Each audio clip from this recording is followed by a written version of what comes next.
Alors bonjour, je m'appelle Michel Delage, je suis président d'Icône International et nous faisons en ce moment un projet de recherche et développement avec le CIMI, le Centre d'imagerie numérique et de médias interactifs, affilié aussi avec le Cégep Sainte-Foy. Le projet en question, c'est de transférer le jeu de table 55 icônes en une version informatique, version iPad ou en fait version Android aussi, pour faire en sorte qu'on puisse l'utiliser dans différentes situations. Tout l'ensemble de la période de recherche et développement est basé sur un côté psychologique parce on fait des tests avec des groupes de discussion. On teste un petit peu ce qu'on a fait. On fait une analyse et après ça, bon, effectivement, on décortique un petit peu le pour et le contre. Mais il y a aussi une recherche et développement qui se fait au niveau de la conception même du jeu au niveau numérique. Parce que quand il y a un transfert, c'est-à-dire le jeu de table, bon, il y a une façon de jouer. Quand on joue et puis on le transfère d'une façon numérique, on sait très bien maintenant que, bon, la plupart de la génération des 25-30 ans ont énormément une dépendance presque avec les iPhones, les iPads, etc.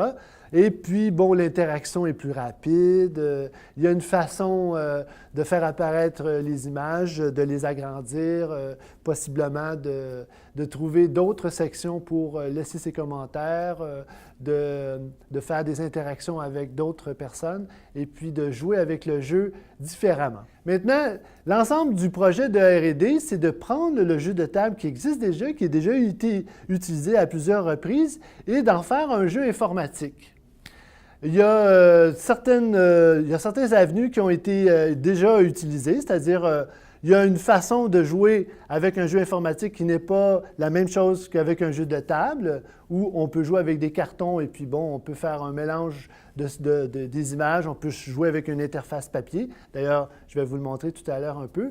L'ensemble du jeu a été conçu pour jouer justement de façon conviviale sur les tables ou en fait dans des groupes divers, dans différentes situations. Mais avec un jeu informatique, on pourrait augmenter les possibilités d'utiliser ce jeu-là pour des situations comme, par exemple, utiliser le jeu à l'extérieur, dans des parcs, où, bon, il n'y a pas nécessairement de table, où il n'y a pas nécessairement un lieu propice à mettre le jeu de table sur place. Avec la version informatique iPad, on pourrait, avec une interface virtuelle, choisir les images dans l'interface ou encore choisir les images une à la suite de l'autre. Bon, il y a plusieurs façons de transférer les images, de les numériser, puis de les mettre dans un certain cadre numérique, de façon à ce qu'on puisse l'utiliser dans des situations où il n'y a pas nécessairement un environnement simple. Alors, la réalité augmentée. À partir du moment où on approche le iPad du marqueur, on a une représentation de l'interface avec ces 55 images ou 55 icônes. On peut facilement toucher une image et l'image va apparaître plein écran.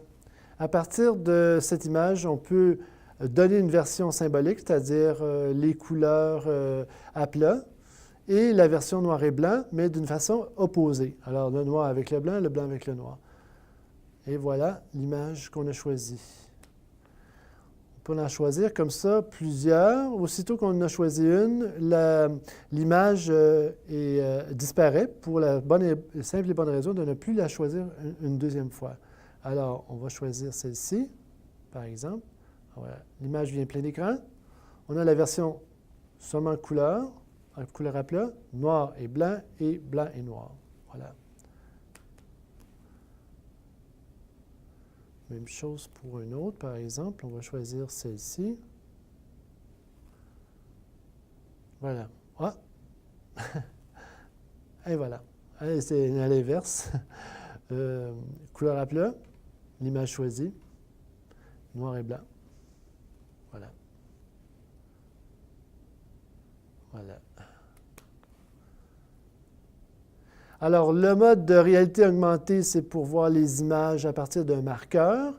Il y a un autre mode qu'on a fait avant, bon, c'est un projet pilote également, pour pouvoir jouer avec l'interface. Alors, on a l'interface où on peut sélectionner les images qui sont en groupe complémentaire. On sélectionne une image qu'on peut agrandir et avoir plein d'écran, un peu comme tout à l'heure, sauf que cette fois-ci, il faut changer carrément d'interface pour aller chercher la version symbolique, c'est-à-dire la version où on comprend les constructions des couleurs, la construction des symboles. Voilà. Hein? Alors, le mode de la réalité augmentée est peut-être un petit peu plus rapide que de changer d'interface pour retrouver la construction des éléments symboliques de chacune des images. Alors ici, on les voit, couleur, forme, fond, forme et couleur choisie. Voilà. Dans l'autre version aussi, il y a un jeu de mémoire. Alors, le jeu de mémoire, c'est avec l'interface vide.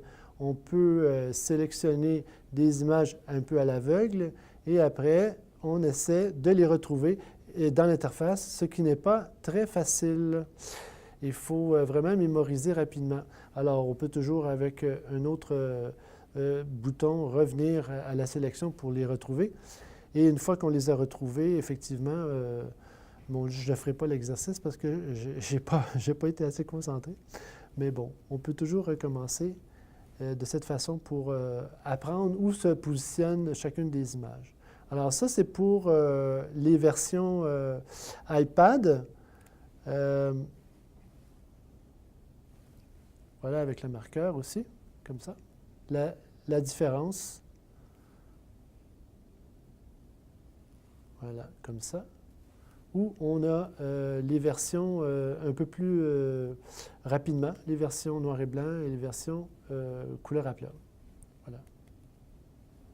Il y a aussi une utilisation qu'on voudrait faire avec le jeu numérique, c'est-à-dire utiliser le jeu dans des situations catastrophiques.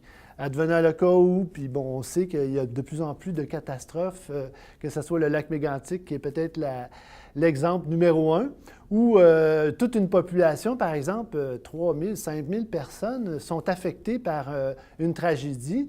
Alors, de quelle façon on peut rejoindre ces personnes et de comprendre un peu de quelle façon ils ont interprété la situation? Possiblement, en jouant avec le jeu 55 icônes, on pourrait leur donner l'occasion de choisir une image, de parler de cette image et, par le biais de cette image, d'enregistrer la façon qu'ils ont interprété la situation catastrophique ou la façon qu'ils ont interprété, bon, autant pour le futur aussi, parce que si, justement, comme avec cet événement-là, il y a eu des pertes de vie, il y a des fois des déplacements. Il faut faire une projection dans le futur sur ces transformations-là.